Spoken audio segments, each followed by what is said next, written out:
weather here in Thailand today. We are so lucky. It was quite a great atmosphere. Very quiet, really good.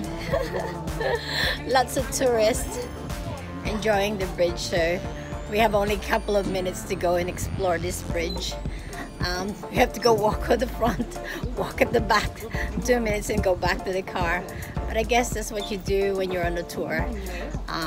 It's much easier to use the tour rather than just do it on your own. Less hassle, how could I say, because we have a limited time.